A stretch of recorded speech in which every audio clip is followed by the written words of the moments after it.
une semaine, un quartier, initiative de la ville de Niamey qui consiste à prendre tous les pans de nos quartiers, que ce soit sur le plan hygiène, le plan éclairage public, les caniveaux, pour rendre notre cité viable et vivable. Donc, j'avais prévu un mot, mais le mot, je le laisse juste informer ou deux mots. Nous invitons la population à prendre part activement à cette opération. C'est la leur. Nous allons faire ce qu'est notre pouvoir, Inch'Allah, ce qu'est notre force, pour maintenant rendre la ville, le quartier d'abord, et bientôt l'arrondissement communal, et de toute la ville de Niamey, Inch'Allah, leur donner un cadre viable et vivable. Nous ferons les premiers pas, Inch'Allah.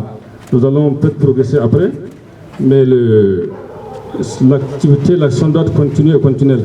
Nous laisserons la partie où de notre part, nous laisserons la partie maintenant suivante au comité de gestion, au chef de quartier, à toute la jeunesse, pour que le quartier, tout ce qui aura fait soit pérennisé. Parce que vous savez, les quartiers sont nombreux. Nous partons d'ici, ça prendra du temps pour que l'on fasse le tour de toute la ville de Niamey. Donc ce que nous aurons à faire ici, il faut que ce soit suivi, entretenu et pérennisé. C'est pour le cadre de vie, c'est pour votre vie, c'est pour votre bien-être, c'est pour la population que nous faisons, Inch'Allah. Donc merci beaucoup et bonne chance, bonne continuation et courage à tout le monde. Merci bien. Il n'y avait pas d'arbre. Il a demandé au chef de la Mecque pourquoi il n'y a pas d'arbre ici. Il lui a dit, nous ici, les bas là, on ne peut pas les creuser pour faire des arbres. Kounché a dit, je te promets que je vais t'envoyer des gens qui vont te faire des arbres sur la place d'Arafat. Et il a pris, paraît-il, un groupe de militaires avec des plantations de Nîmes. Il a envoyé à la Mecque, il a dit ils vont rester là-bas jusqu'au moment où on aura des arbres à Arafat. Et quand ils ont fait ça, ils se sont rencontrés, il a dit, lui aussi le chef de la Mecque a dit, selon toujours la version de Bani Zumbu, qu'est-ce que te dérange toi aussi? Il dit, ce qui me dérange, c'est que tous les fonctionnaires, les grands fonctionnaires et les petits fonctionnaires louent leur habitation. Je veux des maisons où je vais les loger moi aussi. Il dit, tu m'envoies un groupe d'ingénieurs de bâtiments.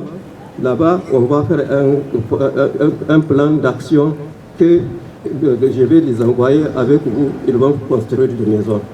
C'est pourquoi on a eu cité Faisal. Quand ils ont fini de construire, ils ont remis encore les clés des Koweït à l'État. Et nous avons, comme il n'y a pas de division, nous appelons aujourd'hui cité Faisal Koweït. J'aimerais que cette étape soit une des étapes les plus fructueuses. Parce que nous savons tous qu'au niveau de la cité Faisal, il y a une organisation qui est là. C'est l'un des quartiers les plus propres de la capitale. Nous devons capitaliser cet acquis et voir comment on peut reboiser parce que, comme vous le constatez, il y a des problèmes d'arbres, beaucoup de problèmes d'arbres ici. Nous allons reboiser, mais avec votre concours. Parce que quand on plante, il faut aussi entretenir. Donc nous comptons sur vous, sur la plantation d'arbres. Nous comptons sur vous aussi pour la continuité de ce que vous faites déjà, parce que comme j'ai dit, c'est un quartier qui est assez organisé, où déjà il y a un bon comité de gestion et ça se voit déjà quand vous rentrez dans la cité. Vraiment c'est propre. Et je sais que vous avez une manière aussi de vous organiser, puisque vous m'avez déjà partagé une de vos expériences, qui consistait à ce que chacun balaye devant sa maison, sa devanture, et il fait en sorte que d'amener les déchets au niveau de la deuxième maison et ainsi de suite jusqu'à trouver un point de regroupement. Ensuite, c'est l'occasion aussi de relever vos problèmes. Si vous avez des problèmes particuliers que la mairie peut gérer, c'est le lieu de les poser et faire en sorte que la municipalité se les approprie et Inch'Allah, nous allons essayer d'apporter des solutions. Je ne vais pas terminer mes propos sans vous parler de la place AES. Cette place AES, c'est une place qui se trouve dans votre quartier. La réception provisoire a été faite, mais il reste la réception définitive parce que nous nous demandons qu'est-ce qu'on doit faire de cet espace. Vous savez pertinemment que si cet espace est mal géré, ça va devenir un lieu de débauche. Donc nous voulons que vous vous appropriez de ce dossier, qu'avant le dimanche, vous nous fassiez une proposition concrète d'entretien de ce lieu.